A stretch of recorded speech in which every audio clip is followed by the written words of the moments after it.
So instead of making Xbox Live multiplayer free, what if Microsoft actually increases the price to pay online by forcing you to subscribe to Game Pass in order to have online access? I mean, that would certainly boost subscriber counts, wouldn't it? Give them a lot of numbers to brag about. That's actually what a lot of people believe is going to happen, including some insiders like Brad Sams. Now, he hasn't said that this is coming from like sources or anything. This is just him speculating. But actually, if you look online, the majority of people seem to believe that this is the path that Microsoft is going to take, because they say they're just not going to give up their golden goose of all that money coming in by making you pay to access online. So they're basically just going to wrap it inside of Game Pass and still require that you have Game Pass in order to play online. So we're going to talk about that argument because the last couple of videos that I've made on this case, if you want to hear the case for making Xbox Live Gold free and them making online free, go check out the last two videos that I made in the description box. I've made this argument for many years now. You can go all the way back to at least 2015 and find videos of me talking about this subject. It's been a long road, but I think, and I still believe, that that's the path that's going to be taken, because I'm an optimist. But this video is about me discussing the option that most people online seem to believe, which is it's just going to actually be wrapped into Game Pass. So at this point, everybody agrees Microsoft is doing something. Microsoft has admitted that they have pulled the 12-month Xbox Live Gold subscription. It wasn't by accident. It wasn't some glitch in the system. They said, hey, yeah, we did that. But you can still go buy 3 months or 1 month plans, which 3 months would still put us out around the time that Xbox Series X releases. So Xbox has way too many subscriptions. They need to combine stuff together. You've got like Xbox Live Silver, or I don't know, maybe they changed that to just Xbox Live, I'm not sure. It's basically the free tier that you get whenever you sign up for an account, which really I think was just a way of them to be able to brag about Xbox Live memberships, to be honest. You've got Xbox Live Gold, which is the paid version, which unlocks multiplayer so that you can enjoy the entire game that you've already bought. You've got Game Pass, which gives you access to Xbox's Vault, which has over 100 games. You get all the new Xbox Studio games whenever they come out. But buying Game Pass doesn't give you access to multiplayer unless you also subscribe to Gold, so it gets really confusing. And then you've got Game Pass Ultimate, which gives you Gold, Game Pass, and just announced xCloud whenever it releases. So it's a little redonkulous and certainly not straightforward and easy to understand for somebody who's just getting into the Xbox ecosystem.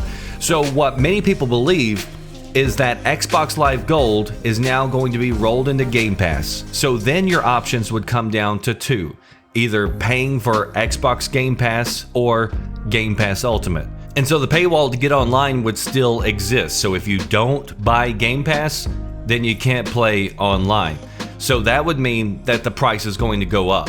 You know, currently a Game Pass subscription is $10 a month through Microsoft. Now, I know there's a lot of caveats with that. You can get it on the box of cereal or $1 promotion, you know, all that. But if you just look at the base price, $10 a month, that's $120 a year. Xbox Live Gold for a 12-month subscription was only $60.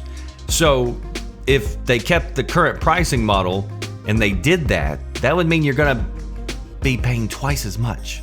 Now, they're going to say, oh, but you're getting twice as much value, if not more, 10 times the value, access to over 100 games, all the new Xbox releases. But I think that if they did that, that would be a turd that you're not going to be able to spin as smelling fresh. And I just can't see them doing that. That's such a bad look to say, hey, we're forcing you now to pay twice as much just to play online. But what if they didn't double the price? What if they actually lowered the price of Game Pass? Now, Brad Sams makes this argument that Microsoft could actually bundle Gold and Game Pass together and make basic Game Pass $8, for instance. So they're still increasing the price on the basic user to access multiplayer, but if they did that, it wouldn't be as hard of a slap in the face, and they're still going to push the same argument that, hey, look, just for a couple dollars more, we're giving you so much more for your value. Game Pass subscribers may even feel that they're getting an even better deal than they were, which would help offset the pissed off people who have no need or want for Game Pass. Because value depends on the person. I mean, if the value is so good for Game Pass and people will say that it will pay for itself even if it's forced upon you, well, then Microsoft shouldn't have to force it on you. They shouldn't have to shove it down your throat. If a product is so good and everybody loves it, then it can stand on its own, right? If you've got to force it onto people, it tells me that it's not good enough to be able to stand on its own. So value's not the same for everybody. Some people love Game Pass. I think it's a great offer in its current form, especially if you're just jumping over to Xbox. You're automatically getting a large selection of games, but it's not going to be for everybody. A lot of people, maybe they just play sports games, or maybe they just invest a ton of time into a couple of titles. Like some people just play Fortnite or Destiny or whatever. So they're not interested in having a new game to play every week. They don't care about that.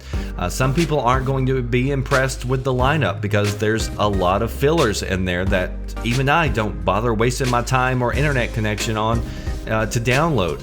So as far as this option, now I actually could see Microsoft going down this path. That lets them keep their golden goose, play it off as, oh, we're giving you so much, we're just so nice, and we're just forcing this onto you. But in the end, it's a way to price hike on everybody who isn't already paying for Game Pass. And again, it would certainly boost Game Pass subscribers, which would give them plenty of things to brag about since they don't brag about console sales any longer. We've been saying that Game Pass pricing is going to have to increase, especially as a lot of these games that are coming out from their first party is going to start launching. That would be a way for them to do it. And it could be that the people who don't even care about Game Pass are the ones that are going to be forced to subsidize it. But I hope that they don't. It could be honestly the deciding factor for me if I get an Xbox Series X or not.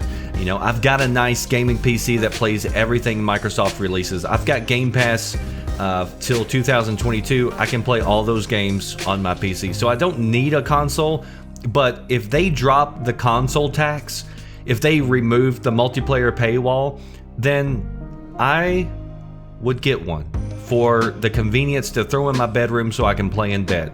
But I think it would be hard for me to justify having to pay more to get less if they do keep the paywall up, and especially if they increase the price of it.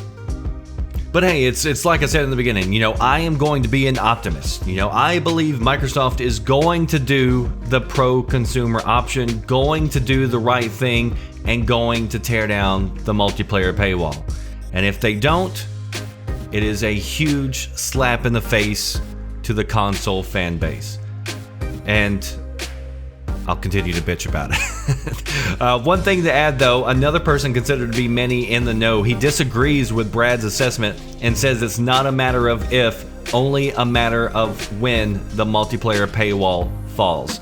So, we've got people on both sides. Again, this is actually, like I said, whenever I'm looking on forums, this is the option that most people seem to be gravitating towards and saying they believe this is the option likely to be selected. So which path do you think Microsoft will choose?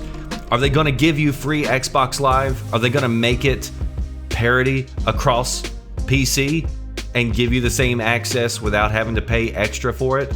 Or are they going to increase Xbox Live pricing by rolling it into Game Pass and shoving Game Pass onto everybody? Post your thoughts down below. That does it for me, The Red Dragon. Hit that like button.